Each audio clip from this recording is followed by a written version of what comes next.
Hi, പുതിയൊരു വീഡിയോയിലേക്ക് എല്ലാവർക്കും സ്വാഗതം. ഇപ്പം എൻ്റെ കയ്യിൽ ഇരിക്കുന്നത് മുളകാണ്. ഇത് നല്ല പഴുത്ത മുളകാണ്. നമ്മുടെ മുളകൊക്കെ ഏകദേശം തീർന്നു എന്ന് പറഞ്ഞാൽ എൻ്റെ നോട്ടക്കുറവ് കൊണ്ടാണ് കേട്ടോ തീർന്നു എന്ന് പറഞ്ഞത്. ഞാൻ ഒരു 2 മാസമായിട്ട് കുഞ്ഞിൻ്റെ കലോത്സവമായിട്ട് അവളെ രാവിലെയും വൈകുന്നേരവും പഠിപ്പിക്കാനും ഒക്കെ ആയിട്ട് കൊണ്ടു നടക്കും. പിന്നെ പ്രാക്ടീസ്, അപ്പോൾ അവൾക്ക് പ്രാക്ടീസ് ചെയ്യണമെങ്കിൽ നമ്മുടെ ടെറസിലാണ് പ്രാക്ടീസ് ചെയ്തുകൊണ്ടിരുന്നത്. അപ്പോൾ ഇതിനൊക്കെ ആയിട്ട് സ്ഥലം കൊടുത്തപ്പോൾ നമ്മുടെ മുളകും അങ്ങനെയുള്ള സാധനമൊക്കെ വലിച്ചത് അങ്ങോട്ടൊക്കെ മാറ്റി വെച്ചു. ഒരു സാധനം ഇരിക്കുന്നിടത്ത് നമ്മൾ വലിച്ചൊക്കെ മാറ്റിയൊക്കെ വെച്ച് കഴിഞ്ഞാൽ അവർക്ക് ഒത്തിരി പ്രശ്നങ്ങൾ വരും. അങ്ങനെ എൻ്റെ ഒരുവിധം പച്ചക്കറി എല്ലാം ടെറസിൽ പോയി. എന്നാന്ന് വെച്ചാൽ നമ്മൾ നമ്മുടെ കുഞ്ഞുങ്ങളുടെ കാര്യമല്ലേ ആദ്യം നോക്കേണ്ടത്. പിന്നെ പറയാനുണ്ട് കേട്ടോ, മോള് വൈക്കം സബ് ജില്ലാ കലോത്സവത്തിൽ ഭരതനാട്യം ഫസ്റ്റായിരുന്നു, നാടോടി നൃത്തം കുച്ചിപ്പുടി സെക്കൻഡായിരുന്നു.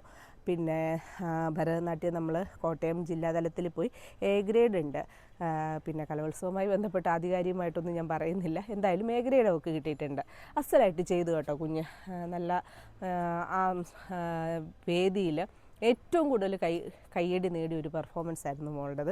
അപ്പോൾ എൻ്റെ കൃഷി പോയാലെന്താ, അവൾക്ക് ആ ഒരു ഇതല്ലോ. പിന്നെ UP ആയത് കാരണം ജില്ല വരെ അവൾക്കുള്ളൂ. അപ്പോൾ ഇനിയിപ്പം അടുത്ത വർഷത്തേക്കും മതി. പിന്നെ അപ്പോൾ ഞാൻ ഓർത്ത് വീണ്ടും മേളിൽ കയറി വന്നപ്പോൾ നമ്മുടെ മുളകൊക്കെ ഒരുവിധം കുറേ മുളകൊക്കെ പഴുത്ത് കിടക്കുന്നു. അപ്പോൾ ഞാൻ അതെല്ലാം കിള്ളിയെ താഴെ കൊണ്ട് വെച്ച് കഴിഞ്ഞപ്പോൾ ഇത്ര മുളകോളം പഴുത്ത് കിടക്കുന്നു. അപ്പോൾ സാധാരണ ഞാൻ ചെയ്യുന്നത് ഇങ്ങനെ തന്നെ മുളക് ഉണക്കിയിട്ട് നമ്മുടെ ഇടിമുളകായിട്ട് എടുക്കുകയാണ് ഞങ്ങൾ സാധാരണ ചെയ്യുന്നത്. പിന്നെ ഞാൻ ആ ഇടിമുളകായിട്ട് വെച്ചത് അരച്ചൊക്കെ നോക്കിയിട്ടും എനിക്ക് അത്ര വലിയ കളറൊന്നും കിട്ടിയില്ല കേട്ടോ. അപ്പോൾ ഞാനിങ്ങനെ ഒരു വീഡിയോയിൽ ഇങ്ങനെ കണ്ടു, മുളക് ശരിക്കും ഉണക്കുന്നത്. നമ്മൾ മുളക് നന്നായിട്ട് പഴുത്ത മുളക് എടുത്തിട്ട് തിളച്ച വെള്ളത്തിലിട്ട് തിളപ്പിച്ച് അത് വാർത്തിട്ട് ഒന്ന് ഇതാക്കിയിട്ട് വേണം അത് ഉണക്കാനെന്ന് കണ്ടു. അപ്പോൾ ഞാനും അങ്ങനെ ഒന്ന് ചെയ്ത് നോക്കാമെന്ന് വിചാരിച്ചു. ഞാൻ അങ്ങനെ അധികം മുളക് പൊടിയൊന്നും ഉണ്ടാക്കിയിട്ടില്ല കേട്ടോ.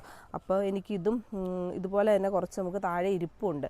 അപ്പോൾ ഇത് നന്നാവുകയാണെങ്കിൽ പച്ചമുളക് നമുക്ക് മുളക് പൊടിയും കൂടി സ്വയം ഉൽപ്പാദിപ്പിക്കണമെന്നുള്ള ആഗ്രഹമുണ്ട്.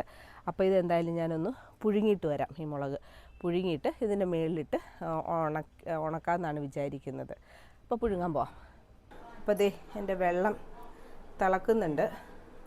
അതിനകത്തോട്ട് ഞാനിത് ഇട്ട് നോക്കാം.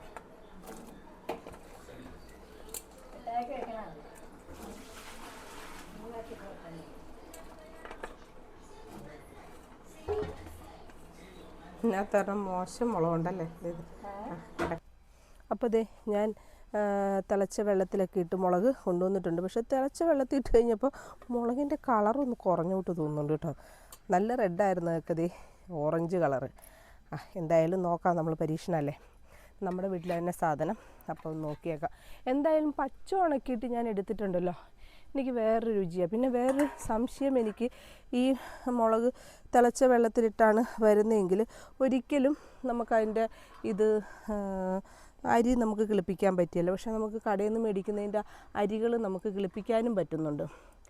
അപ്പോൾ ഇനി എന്തായാലും മുളക് എങ്ങനെയാണ് ഉണക്കി എല്ലാവരും വ്യാവസായികമായിട്ട് ചെയ്യണേന്നൊന്നും പഠിക്കണം.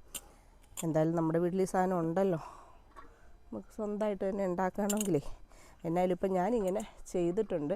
അപ്പോൾ എനിക്ക് കിട്ടിയൊരു ഇതെന്ന് പറഞ്ഞാൽ ഈ മുളക് ഇങ്ങനെ ചെയ്തപ്പോൾ എനിക്ക് ഇത് കളർ ഇത്തിരി കുറയുക കേട്ടോ ചെയ്തേ. അപ്പോൾ ഇത് ഉണങ്ങിയിട്ട് വരട്ടെ, എന്നിട്ട് നിങ്ങളെ ഞാൻ കാണിച്ചു തരാം.